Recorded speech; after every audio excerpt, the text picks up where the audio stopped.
लोकेश शर्मा का बड़ा खुलासा, बड़े मगरमच्छ का बताया नाम। पेपर लीक को लेकर हर तरफ बड़े मगरमच्छ का नाम सामने आने की चर्चाएं जोरों पर है, परंतु कोई नाम ले नहीं रहा है।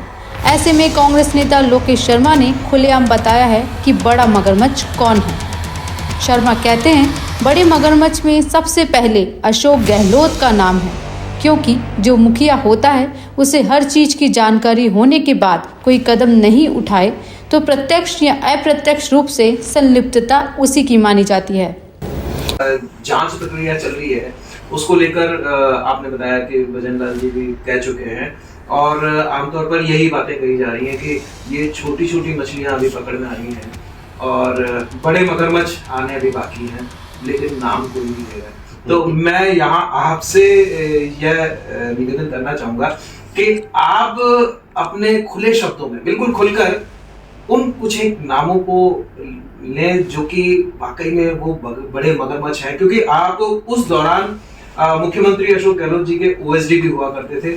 तो आपके हिसाब से वो बड़े मगरमच्छ कौन कौन से हैं?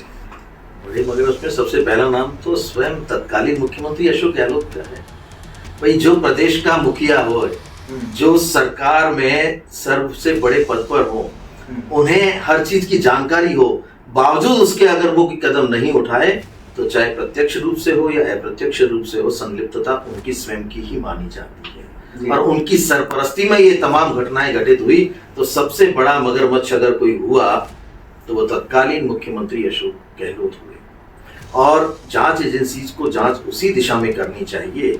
मैं तो लगातार कहता आया हूँ कि अब तो सारे सबूत हैं, सारी कार्रवाइयां हो चुकी हैं, उसके बावजूद उस दिशा में जांच क्यों नहीं बढ़ाई जा रही? क्या कोई फिर किसी तरह का गठबंधन चल रहा है आपस में कि हमें किसे बचाना है, किसे फंसाना है? राजनीति में वो जमाने गए जब एक दूसरे की ढककर का मतलब समझ रहे हैं आप, कि एक दूसरे के कर्मों को ढककर सिर्फ अपने आप को बनाते चलो और प्रदेश की जनता को बेवकूफ समझते रहो। ये वो युग है जिसमें आपने अगर यहाँ छींका है ना इस कमरे में, उसे भी इंटरनेशनल लेवल पर देखा जा सकता है, लाइव देखा जा सकता है। आज आप ये जो साक्षात्कार कर रहे हैं, मुझसे वार्ता कर रहे हैं, अगर आप उस टेक्नोलॉजी के साथ कर रहे हैं जिसमें लाइव चलता है तो दुनिया के किसी भी कोने में इसे देखा जा सकता है। बिल्कुल। तो बहुत ही ट्रांसपेरेंट तरीके हो गए हैं अब राजनीति में, इसलिए कोई भी चीज चाहे छुपाना चाहे व्यक्ति तो भी नहीं छुप सकती। जी, आपको ध्यान है, मैंने ये कई बार कहा कि तत्कालीन मुख्यमंत्री ने अपना आदमी शब्द बोलकर उन लोगों को सीधे तौर पर बचाया जो लोग इस तरह के घटनाओं में सीधे तौर पर जिनकी भूमिकाएं थी।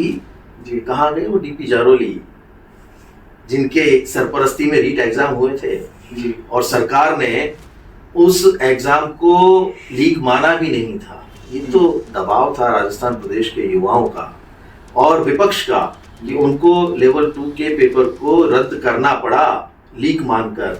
लेकिन उस लीक के पीछे जो जिम्मेदार व्यक्ति थे उन पर क्या कार्रवाई की? उल्टा ये कहा गया कि अरे ये तो अपना आदमी है भाई, इसके ऊपर किसी तरह का कोई एक्शन नहीं होना चाहिए, इसे कैसे बचाया जाए। वो तो बड़े पशुपेश में फंस गए थे कि अब मैं क्या करूं, धर्म संकट आ गया था कि अपने आदमी को फंसाऊं, परीक्षा को रद्द करूं, युवाओं जो इस देश का भविष्य है, प्रदेश का भविष्य है, उनके पक्ष में कोई फैसला करूं। तो ये स्थिति हो गई थी।